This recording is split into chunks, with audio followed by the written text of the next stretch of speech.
How do you know that that thing you're passionate about is worth turning into a business?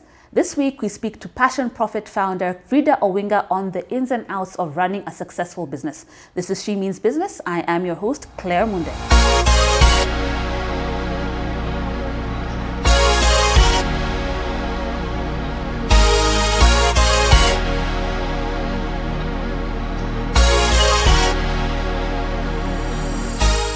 Hi, Frida. Hi, Claire. How are you? I'm good, thank you. And yourself? I'm well, thanks. Welcome to She Means Business. Well, thank you. You too mean business. Yes. Thank you for having me. You're welcome. You know, when I think about somebody who has made an impact in the SME space, and specifically when it comes to women-owned businesses, I think of you. You've talked of, Passion Profit, We Connect, Audit, and so many other things. So I'd like us to talk about women in business and your journey, first of all. How did you come to the point of building Passion Profit and then moving to all these other spaces where we're building women-owned businesses? It's, the first thing that is interesting to note is that I never wake up thinking I'm a woman-owned business. I just wake up thinking there's work to be done, I get it done, I get paid if I'm being paid, I make impact if that is what it was. But my journey really started with my mom, observing my mom, because I grew up in a pretty humble family and my father went to work and my mom did trade. We'd call her hustler, we'd call her trader, we'd call her an entrepreneur, depending on the season of life that we're in. But I saw my mom doing different kinds of trade as a young girl. I saw her do tie and dye, batik, and I saw her get women from the village do baskets and different wood carvings and stuff like that, and she would sell them to an American trader who took them abroad. And took them abroad to different, Japan, in containers. There was Japan, Australia, the UK. And I noticed that when my mom, and it was seasonal. It wasn't every day of the week going to a job and coming back like what I saw my dad do. And every time she did that, she'd go away, take the products, and then come back. And then after a while, she'll go away again. I guess she was going to get paid. And when she'd come back with so many goodies. So I noticed that when my mom did trade, the environment changed. There was better food, there was better clothes. But when dad went to work, life was just kawaida. So I said, I'm going to do what this woman does at another level. So going through school, growing up, I knew that I wanted to be in business. I did not want to be employed. And that's how I started my first business. When I got employed, the company that my mom used to sell stuff to employed me in my first business. And then they had more orders than they could handle. So I started my first business. And fast forward, I've had so many kinds of businesses, Claire. So that was an international trade organization where I was aggregating products from different small, what would I call them? Small artisans, all right? So they bring them and then we would sell them. And then the other thing I also did was I sold imported cars from Japan. I had a cyber, I've had a hair salon, I've had a supermarket with a place to sell hot dogs because it's something I went abroad and saw. And then in 1999, I relocated to the US. I relocated to the US because I wanted to, after watching many movies and seeing people say, today I'm in New York, I'm relocating, I'm going to live in LA, I'm going to live where, and me, I've just grown in Nairobi and lived in Nairobi all my life. So I said, I want to live in this country where I can relocate and, life doesn't actually stop, life continues. So I relocated to the US and I lived there for 10 years. During the 10 years, I went to school for leadership, organizational leadership and management, but I also learned how to network, how to coach, how to just cultivate relationships and collaborate. Then I came back home. When I came back home, people were asking me for work. You've come from diaspora, probably you have dollars, so happy. But anyway, you have a brain and hands. You can think and make something work. And I'm a Christian, and I was sitting home one day and I asked God, why did I really come back? It's like everybody's looking for a job. Me too, I need some kind of work. What is it, And I remember I was led to the parable of the talents. In the parable of the talents, you see there are 3 people and they all have talents, and the master goes away, and when he comes back, 2 have multiplied the talents, 1 has not. So he said, you can help these people coming to you to figure out what is their passion and how they can generate revenue from it. So it is really, how can I put it? It's a mission, a vision. It's a mandate to foster creation of decent work. Of course, when I was starting, I didn't have that narrative. But when you look at the SDG goals and you want to align yourself with something impactful to change the world, instead of reinventing the wheel, you can align the work you're doing with one of those. So I'm aligned with SDG number 8, fostering creation of decent work, because all I care is that you have something dignified to do that can pay your bills, whether you are employed or self-employed. I don't like to romanticize entrepreneurship, that, oh, you can't, I don't want to work for somebody else, I must do my own thing. No, you must do something. It may be for yourself or with others, but you're better off with others. So whether it is in a employment structure or a self-employment structure, the key thing is it decent work. Are the hours manageable? Are you able to contribute value? And are you able to generate revenue and meet your obligations? For me, that is what turning your passion into profit into. So in as much as people think of it as an entrepreneurship value proposition, it's really a leadership value proposition. Because as a human being, as a leader, you need to know what is your role in life. What are your responsibilities? What are the results that you're looking to get in life? And results could be joy, could be happiness, could be money, all right? And what is your responsibility in making sure that happens, all right? So Passion Profit started in 2009, and I love serving. And I've served in many organizations as a volunteer, but I've also worked with many organizations, especially financial institutions, to support entrepreneurs. So along that journey, I got into Audit, Organization of Women in International Trade. I was there as a member. Then I served by supporting the board, do different things to help the organization grow. Then I became, I went through the ranks and I was nominated president, I think in 2014. And as a president of a local chapter, you're the representative of the international chapter. So during my time in the as a representative of the international chapter, when I finished my term, I got the role, I was elected as a vice president of chapter development. So that meant starting chapters in different parts of the world. And during my term, I started 5 chapters. I remember there was Ghana, there was Nigeria, there was Brazil, there was Dominican Republic, and I think St. Louis.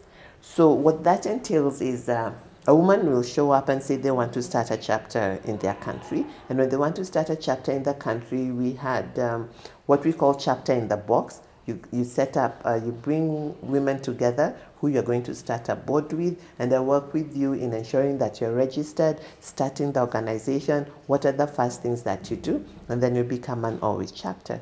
So that's how I stumbled into working with women.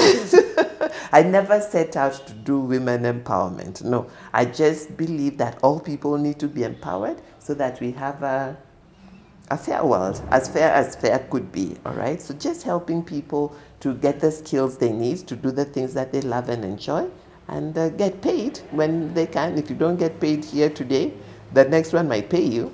So in that journey, when I was president, Audit was partners with WeConnect. So when my term ended, WeConnect was getting ready to hire a regional director for Africa. We had a conversation, and like they say, the rest is history.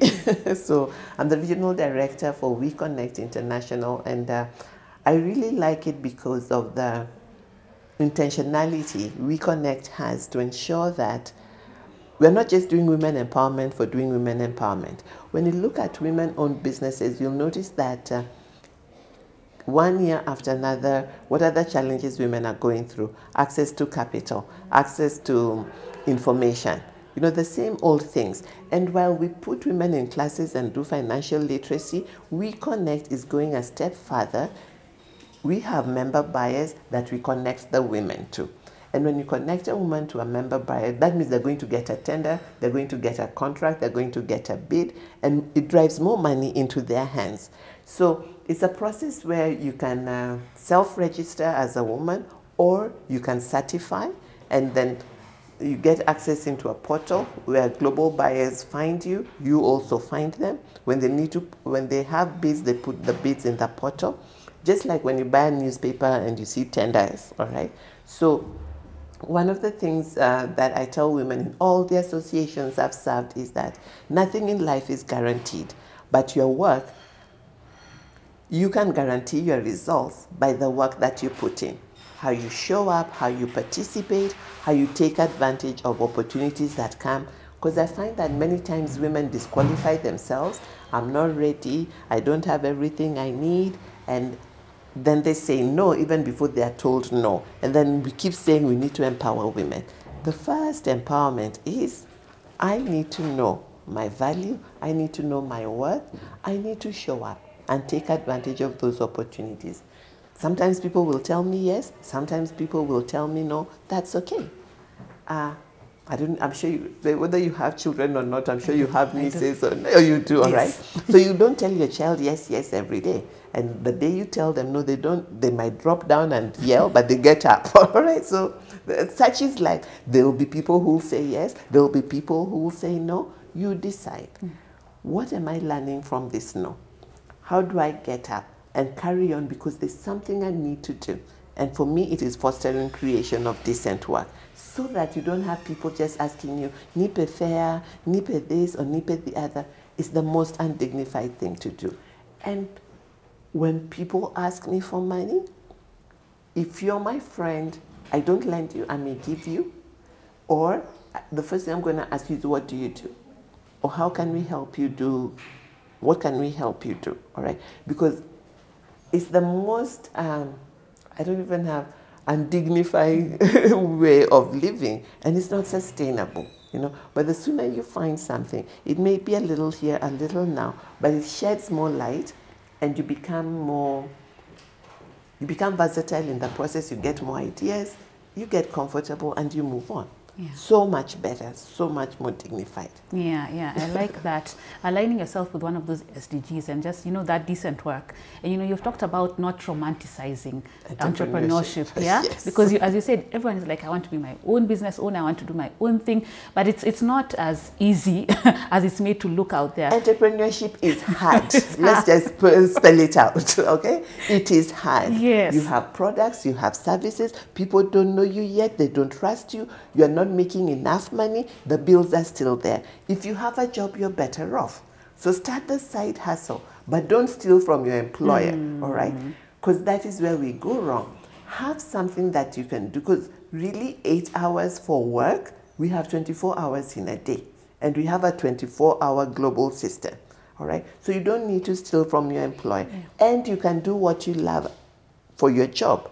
If you interview for the right job, and while you're there, you look at, what are my deliverables? What do I need to do? How do I work with everybody else to make sure that I'm getting these deliverables and helping others? You're still doing your own thing, really. Yeah. You know, and you're getting paid. You get that, all right? And so I've discovered later than earlier that the world is an ecosystem, and we are each here to contribute value in different spaces at any given time, and it's really up to us to frame that value in such a way that it is value that we are contributing while we are comfortable and happy, and it is helping others, and working with others is so much greater than working on my own, all right? So we were created to work together. This, I want to be my own boss, is good and fashionable, but I don't really believe in it. And would you say there's a particular DNA that an entrepreneur has? Because, you know, I've had conversations with other people on Shimi's business, and some of them have said, you know what, if you don't have a high affinity for risk, stay at your job. True. Yeah. So is there a specific person who should just stay with your job? If you're doing a side hustle, do a small one, but don't finally transition, or anybody can finally become that entrepreneur in that ecosystem? You can finally become an entrepreneur, again, depending on what your vision is. And your vision is something that you decide that I want the world to be better by me doing ABCD, a clear mental image of a preferable future. A clear mental image of a preferable future for me is that there are more people working at what they love and enjoy, whether for themselves or for someone else and for others, than sitting at home asking people to help, to give them money. All right. So once you know that is what you want, which are the spaces that you can contribute value for that? Going to work for somebody else doesn't mean that you will not do this, because that somebody else you're working for is also trying to get a result, which is revenue. So they're working with you to do certain things in here so that they can get the revenue they want, and you'll get paid. You get that? So you must honor that and do your best, all right? Your time, how do you use the resources there? Because I believe that whatever we do comes back to us. What we give, and there's the famous saying, givers gain. So I find that we are not conscious of what we are giving all the time. We are more conscious of the good we do, because if I do good to Claire, I want Claire to do good back to me. No, just be a do-gooder. And being a do-gooder doesn't mean you're a non-profit, you won't get paid. It just means that you just do what you need to do when you need to do it. And it will always come back in one way or another. If it is a job you're doing good, you'll get paid. If it is in the community, it is impact that's going to come back to you. But somehow, whether you want to say the universe or God, pays you back. Yeah. Yes. Tenda wema nenda zako. Exactly. Yeah. Haraka sana. Now let's talk about passion and profit, because sometimes, you know, people are very passionate about something. Let's say I cook really well and I'm like, you know, if I just turn this into a business, then I'll earn all this revenue. But it doesn't always work out like that. So how do you determine that this thing I'm really passionate about can actually be turned into a profitable venture, or it should just stay as a hobby? I like that. It should stay as a hobby if it is not generating enough revenue for you to meet your obligations. One way to know that the business is not going to work and you need to pivot and do something else or add something to it, if you're spending a lot of time doing an activity that is not generating revenue, then you need to pivot and find something quickly that's going to generate revenue. That is something that I've learned quick and fast as an employee at WeConnect. It's just different when you work for somebody else, then you get to understand that for this thing to run, there's money required, and you're here to contribute to that money. So what are you going to do? So I find that as entrepreneurs, self-employed people, we vumilia too long, we persevere too long, we over-persevere, all right? But the writing is on the wall. If I've been doing this thing 1 year, I'm doing it 2 years, I've not made enough revenue to be able to get access to capital, to get an investor, a funder, or money that now I can pay myself a salary consistently, but I'm continuing and hoping Claire will pay me here, I might do a tabletop exhibition somewhere, I'll get here. No, you're not going to go far. All right. So you need to know quickly if this is something that will flip into a business or it is something that is a hobby. And yes, I love doing it. So there must be other things that I can do. There must be other things that I can do that can contribute value for people who are willing to pay me. Find those things. So don't be married to a passion that is not generating enough revenue to meet your obligations. When I started Passion Profit, of course, how to say, it was random because people were coming to me. I set out to do leadership, organizational leadership training, and all the profiles I did, and I was speaking to different organizations, speaking to my friends on board. These things were not turning into work. But now and then I might be called to do a training here or a training there. But when I started doing Passion Profit, I was doing small workshops. Even those workshops were not paying me enough. Then I had to sit and think, who cares about entrepreneurs in this country? Banks, because the entrepreneurs, they have thousands of entrepreneurs banking with them. So that's how I started working with financial institutions. How can I support your entrepreneurs so that they're creditworthy, they're financially literate, they can pay their loans on time, they can bank so that, you know, they're not, they have their money in one place so that even when they need to show, you know, this is how the financial health of my company, they can, you know. So I didn't stop teaching entrepreneurs, but I stopped teaching individual entrepreneurs. Because my family was like, what exactly do you do? Hunaka pesa.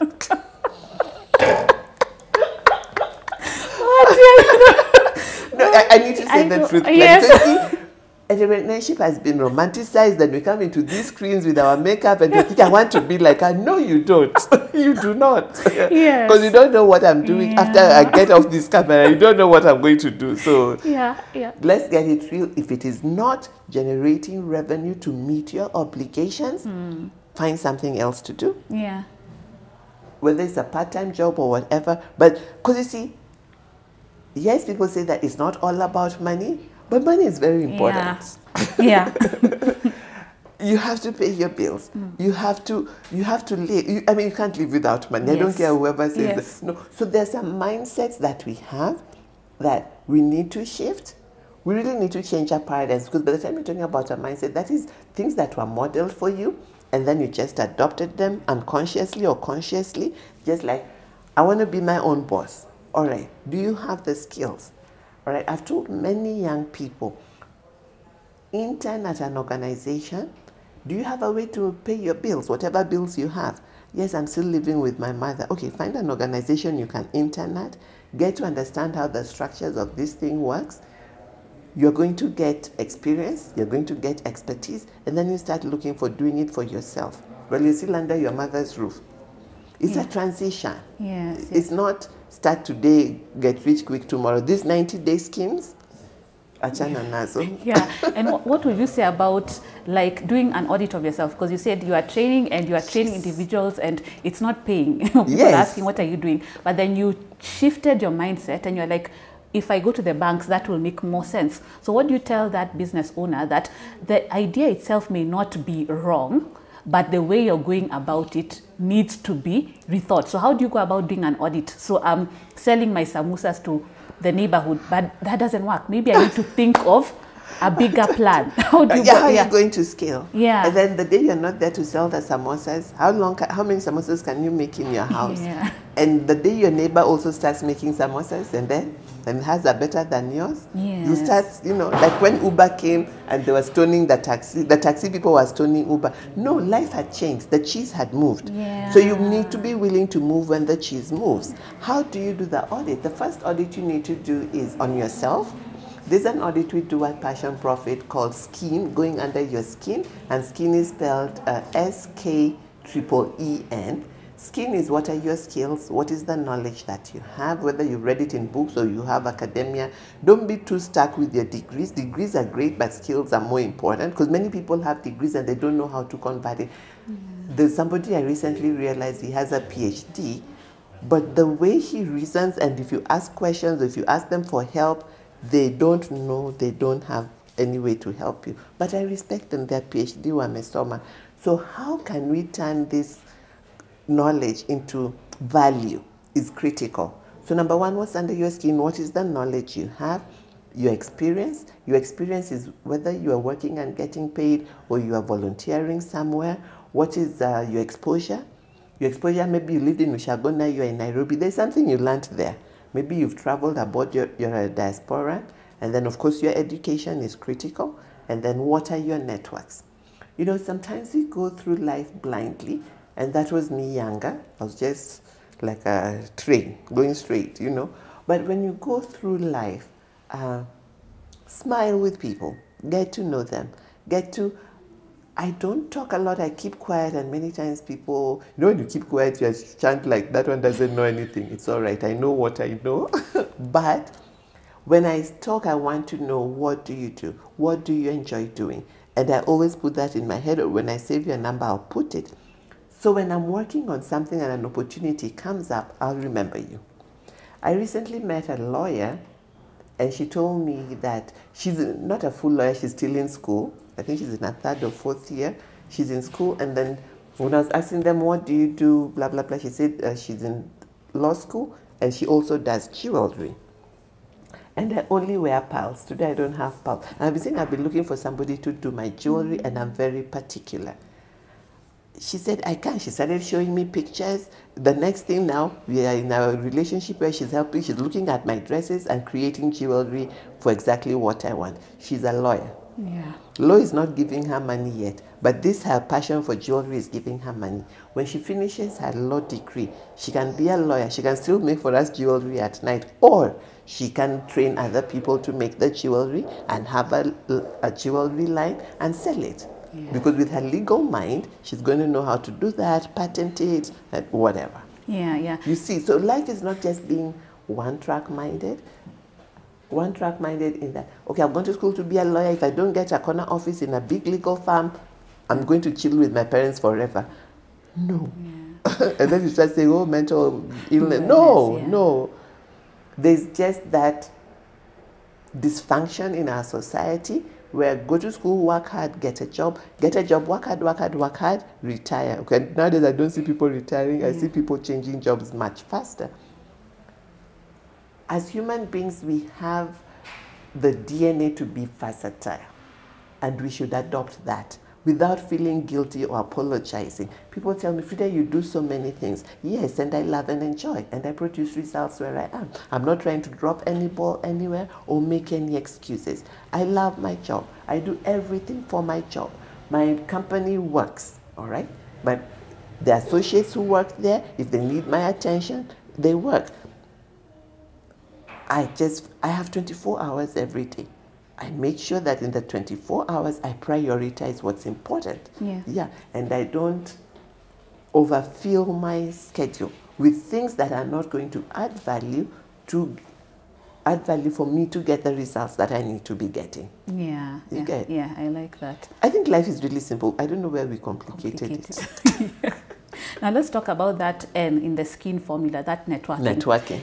What is networks? Because a lot of people have different thoughts about what networks or networking is. There are people who even say, I don't like to refer to it as networking, I like to refer to it as connecting. So what is it? How do you go about building networks, and what is networking and what is it not? Okay, I like that. I like that. There's so much information and knowledge today, and I tell people when I'm speaking that I'll just give you some insights and then you can shape them to be your own. For me, networking is the cultivation of relationships for mutual benefit. All right. So if you're going to if that is why I'm networking, first I need to audit myself again and to understand what are my strengths, what is the value that I can contribute. But on the other side, what are my weaknesses? Where do I need to network to find people that I can collaborate with that can support my weaknesses? And in those spaces that I'm going to network, will an investment be required of me? As a member of Audit, you pay the membership. Another investment you have to make in an association, serve. Because when you serve, you're visible. When you serve, you can be trusted. When you serve, you're building your competence and your credibility and your visibility. So when you're in a network, whatever the reason that you've joined for the network, serve to build your visibility, your credibility, and to show your competence. Because you see, if you're just another member, fine.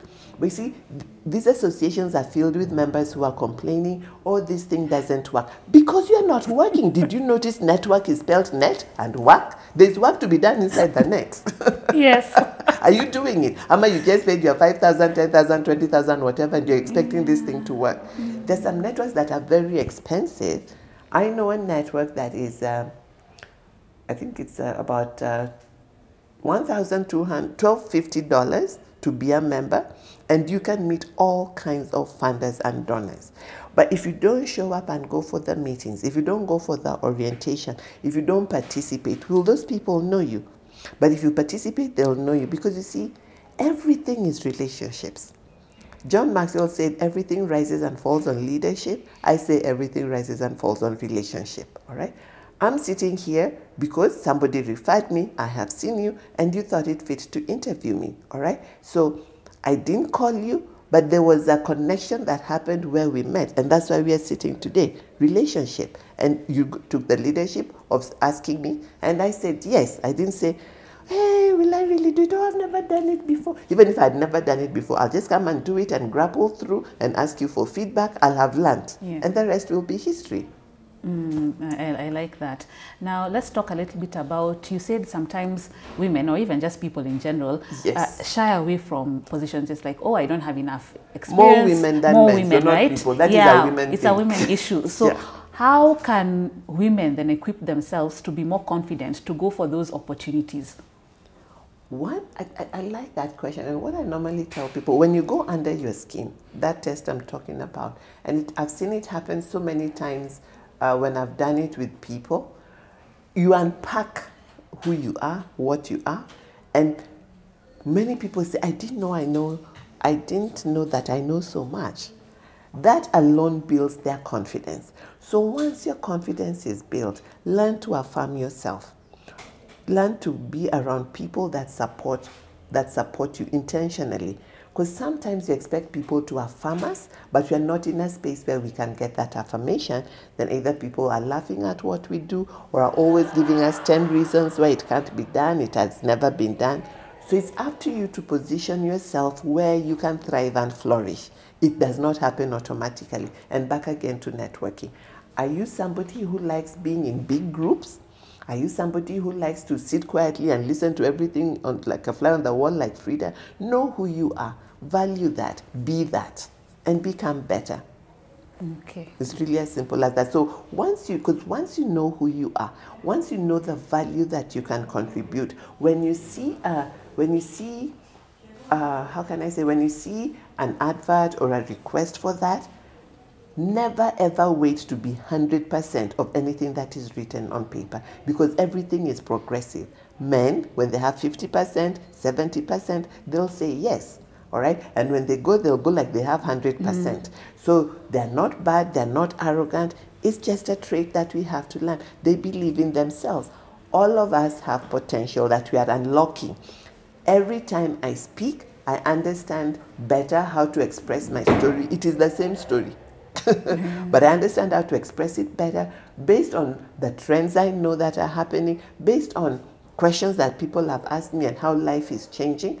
You see, but I never sit back and think, what am I going to say? No, they're going to ask me questions. And if they ask me questions, they'll ask me questions about what I know and what I've been doing. What is the problem? So even this business that you must send me 10 questions before I come, what is it? Sometimes women will just complicate life too much. I often just tell somebody that I'm going to ask you what you do daily to let other people know. Some still shy away. I say, Nisawa, my friend, it's all right, tukutane mbele. But I believe women have an opportunity to just unpack who they are, know who they are, understand who would appreciate that value, and be willing to take the risk to put it out there. All right? Because many people say, I get this question all the time. Sometimes I don't even know what it means. Do nice girls get the corner office? So does it mean that all the people in the corner office are bad girls? And you know why they're being labeled bad? I told you earlier, people call me sandpaper. Yes. They're being labeled bad because they said no, they asked for what they want, they went against the grain, they refused to conform, they're standing out. So if you do these things, you're a bad girl. If you don't do these things, you're not going to go ahead. You're going to be like, in a think group, you're going to be like everybody else. We are not brought here to conform. Look at you, how you are composed, how you look. I could never be that. All right? But be Frida. I can be Frida all day, all night, and be happy with it. But the minute I start comparing myself with Claire, I want to be slim like you, I want your eyebrow, nimepotea njia. Because, no, just look and see, okay, with what God has given me, this is what I can do. And I will function anywhere and bring in glory, but most importantly, add value and bring impact. Yeah. Because I know myself. I know the things that I can do very well and the things that I can't. The things that I can't, I find people who can help me if it's going to produce the results that I want. I don't just sit down and say I can't. No, I say, Claire, I've kwamati a little bit. I need to do a video. How can your team help me? All right? And we work a deal. There may be an investment. There may not be an investment. I say collaboration can be pro bono. There can be an investment or there can be a trade. But it's a conversation we must have. Everything rises and falls on relationship. Yeah. Having the courtesy to have that relationship and say, I like the way you did this video. I'd really like a nice 2-minute video for this interview. I may not have the budget that you want for me, but what can we do? Just acknowledging that it is something valuable. What can I do in exchange for you? How much can you charge me that at least, will make sense for you? Can I pay you all now? Can I pay you in pieces? We must be willing to ask for help and also invest in that help. You get that? So that if you're just asking for free help, and this is your passion, profit itakuja lini. I know. It can't work. And then you just get burnt out. Yeah. Yeah. Okay. Let's move a little bit and talk about some of the toughest lessons you've learned. Have my big mouth. I can see you're laughing, so I can't wait to hear what you have to say. What are some of the toughest lessons you've learned in business? Thinking that if I'm good to people, they're going to be good to me. That is the most naive thing, especially when it comes to serving and you lift somebody up and you think that, okay, because I lifted them up, they're going to remember and honor that. No. Once they're up, and they're going to do what they want. And that's all right. Now I've learned that it's okay, but it comes off as betrayal. It comes off as disloyalty. And I've just learned to realize that givers gain, but not necessarily gain from the person they gave, all right? So I give, and I believe the universal God is going to give back to me. So if you smile with me in the place I put you and you're doing well, praise God. If you don't, praise God. So that was one. And then the other one is not having proper contracts when I had partnerships. And my lawyer says that we write contracts for the day of trouble. And I used to laugh, I didn't realize. Because you see, when you're getting into a contract with somebody, there are interests that are bringing you together. But when those interests shift, the perceptions will shift, then trouble will come because you're no longer aligned. You're not bad people. It's just that you have come to a place that you want to go to Mulolongo, I want to go to Syokimau. Maybe both don't go on Mombasa Road. Maybe one of us needs to go on another road for us to get to our destinations. It's all right. And with a contract, it's going to show that when that time comes, this is how we are going to part. This is what you will part with, and this is what you will live for me. Okay? This is how we'll continue engaging.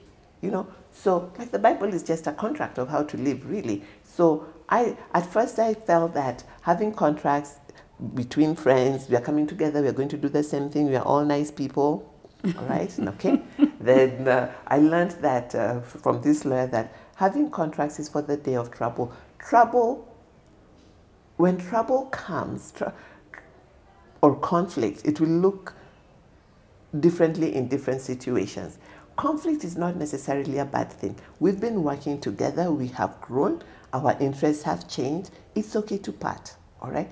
But having a contract helps us to part respectfully, all right? So that is a lesson learned in partnerships. Remember, I'm saying everything rises and falls on relationships. So framing those relationships and packaging them in a way for when things are good and when, for whatever reason, we are grown-ups, we are progressive, we evolve, when you're not feeling so in love later down the line, these are some things that we can do.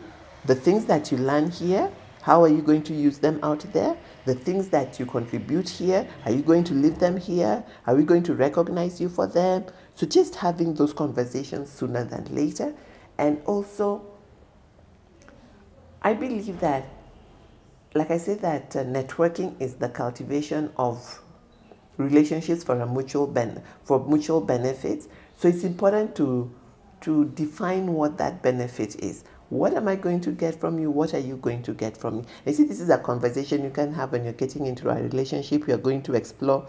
Men and women say that, okay, what is this relationship? Can we name it? Are we getting married? Are we wasting time or whatever? So very similarly, in a professional relationship, you should define. And if it is a volunteering role, what are the results you're going to be producing? It doesn't mean if you're a volunteer, you can come and go as you please. The organization will fall. So I find having contracts of some form helps to, how can I put it?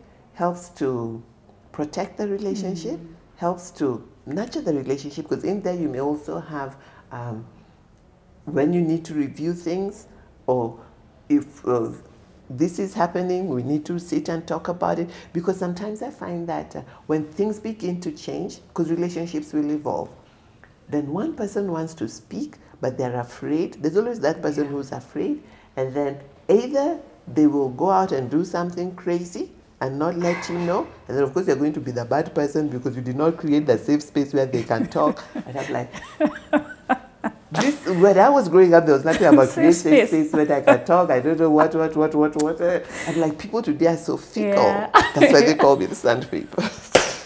Because I'm too direct. Sometimes I just don't have time to do that safe space thing. Yeah. I'm like, please, let's get on with it. So I suppose you don't believe in gentle parenting either. My children are grown, thank God. I would not have done that gentle parenting thing. That's why God saw that. My second son turned 32 years ago. God help me, I don't get it wrong, and he watches this video. He was born in 1992, 91, 89, 91, yeah. All right, so I wouldn't have survived that gentle parenting thing because I wasn't gentle parented. And there was no book for me to read on gentle parenting. Okay, I didn't read. But my kids are now over 30. My grandchildren, I have a granddaughter who's 10, 9, and the little boy who's, is he 3 yet? I think so, because he went to school the other day. You see, so I see their parents doing this gentle parenting thing, and I'm like, my mother, the gentle parenting. Oh, dear. Okay. And I tell them I wasn't gentle parented and I'm just fine. I don't have any mental issues, so don't bring for me those ones. It's not easy being Frida's child, but they're boys, so they have survived. Okay, let's talk a little bit about then what has been the biggest or best decision you've made in your business so far. I'm sure there are a couple of good ones, but what is that one thing that stands out that I'm glad I did this? Every time I said yes.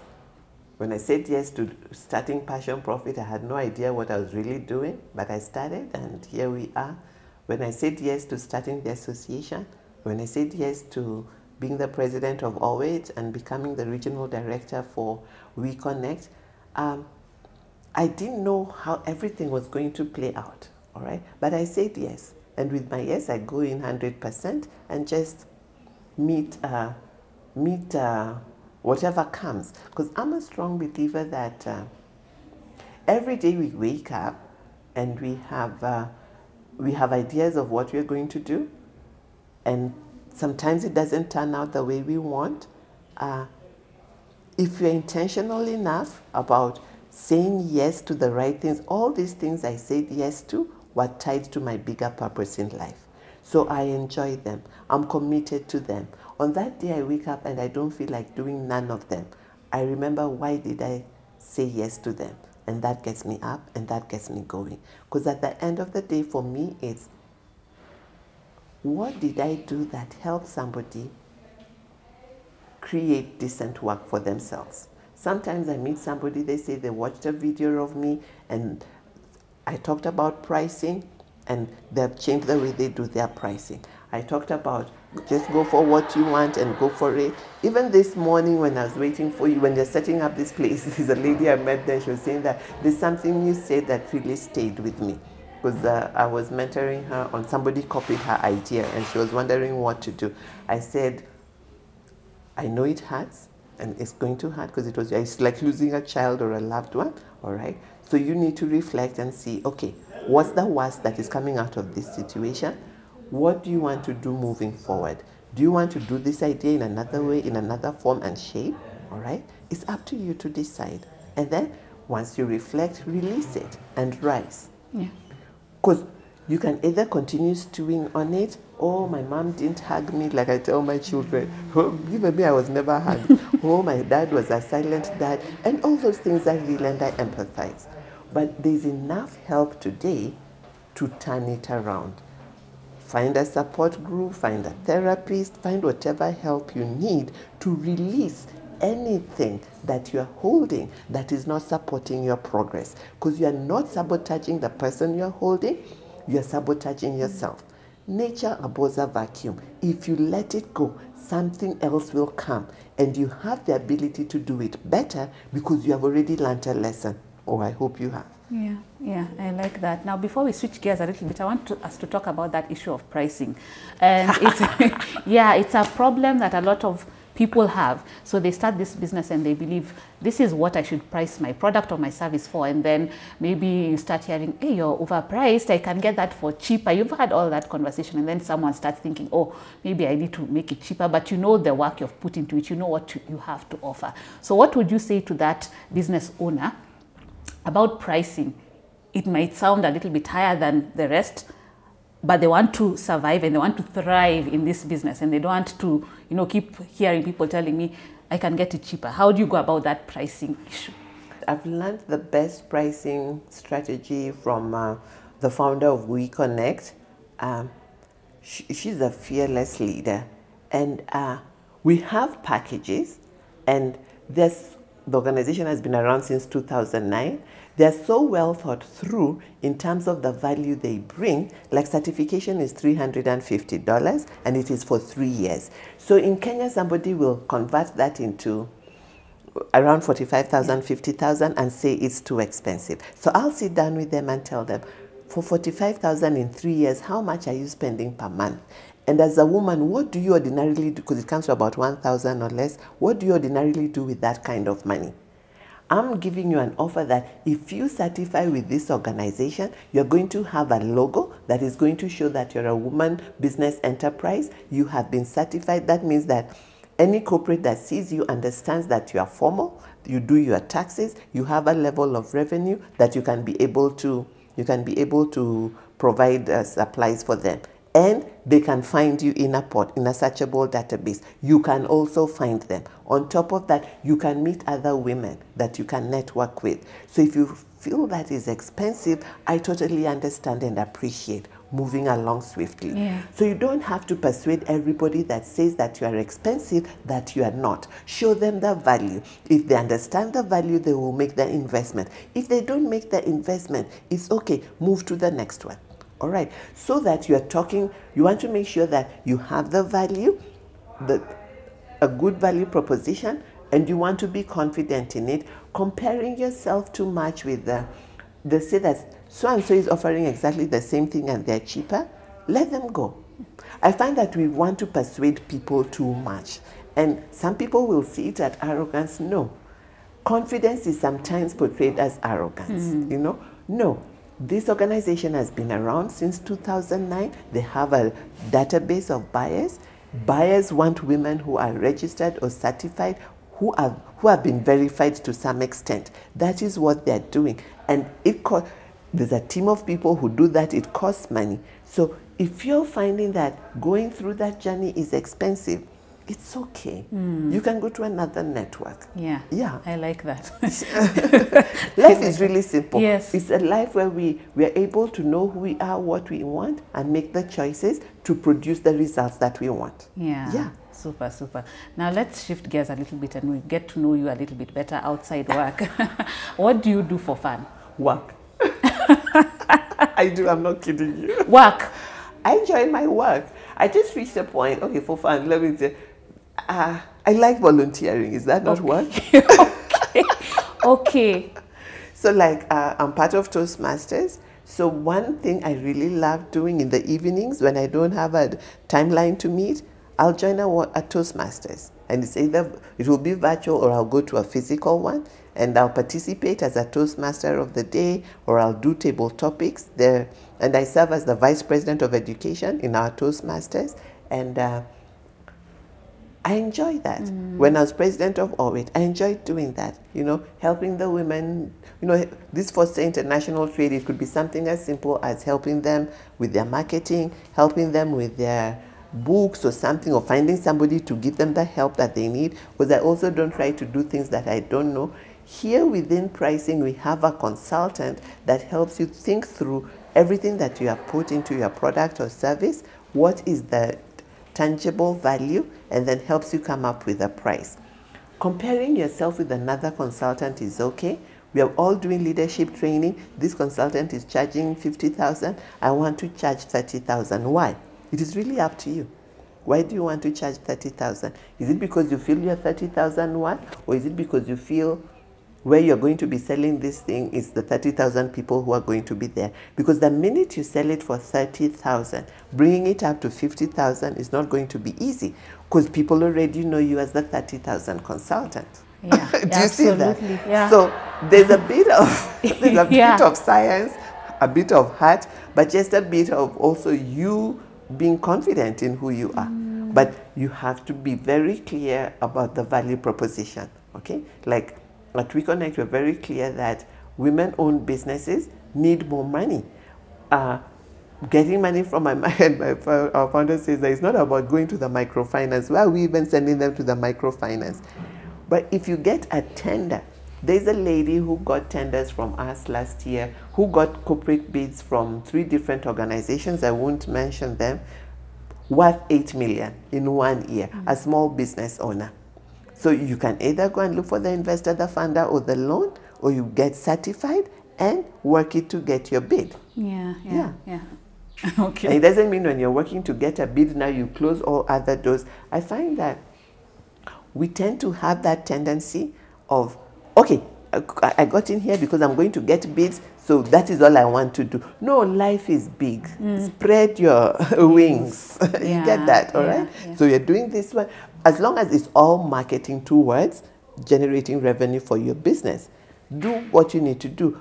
As entrepreneurs, sometimes I feel we don't do enough, and I always make fun and say that, back to this fun thing, you have no business resting on Saturday and Sunday, turning off your phone if you did meet your targets from Monday to Friday. Yeah.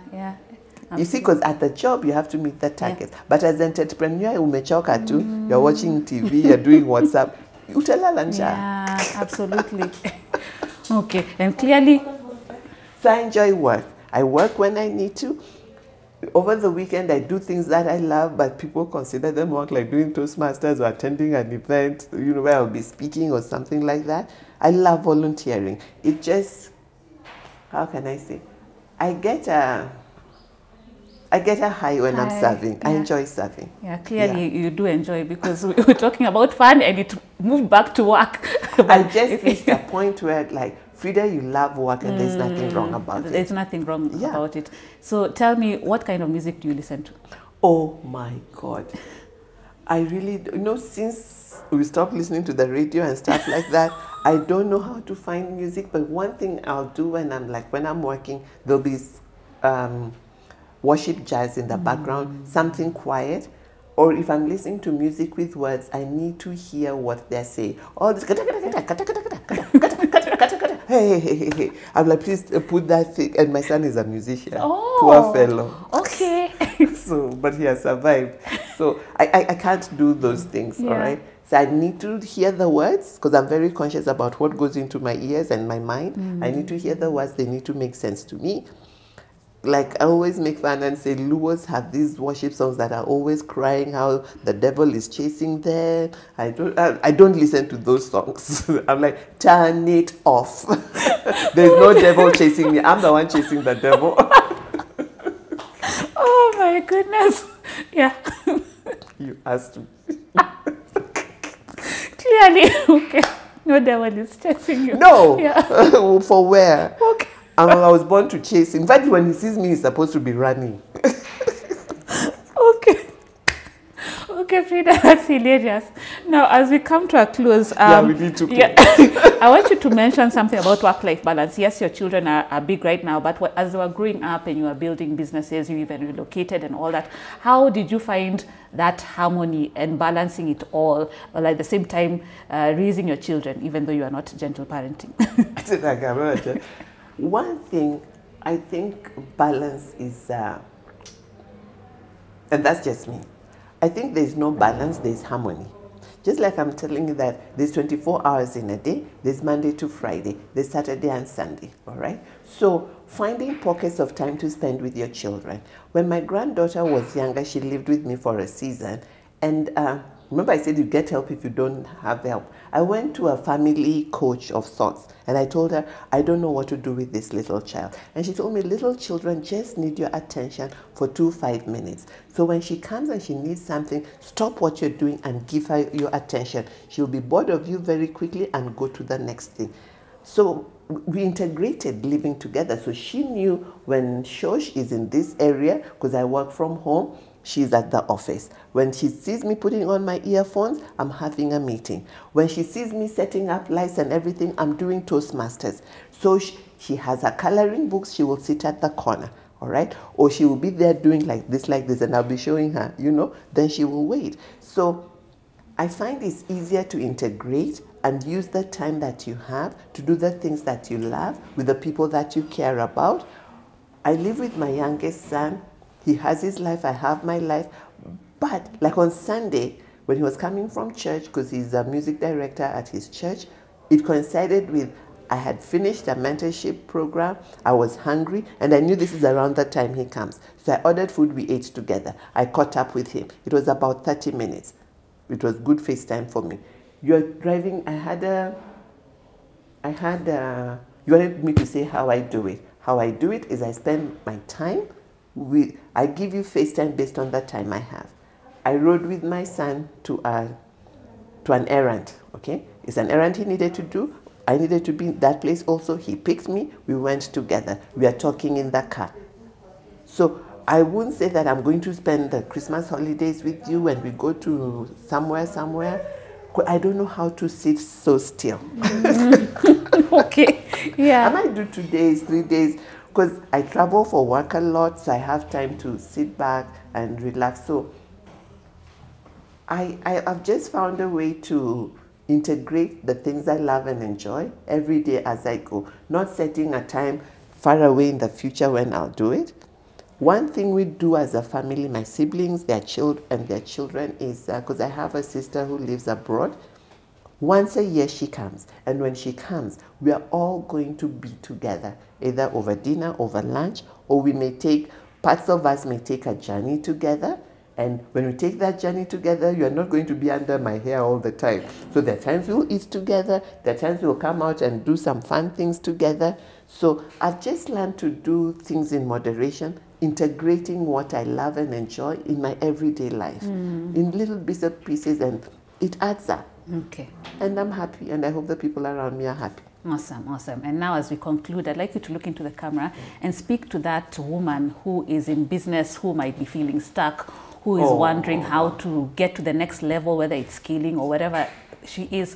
What is that one bit of advice that you would give her on how to get unstuck and how to really level up? Wow. My dear friend, my dear girlfriend, being stuck is normal.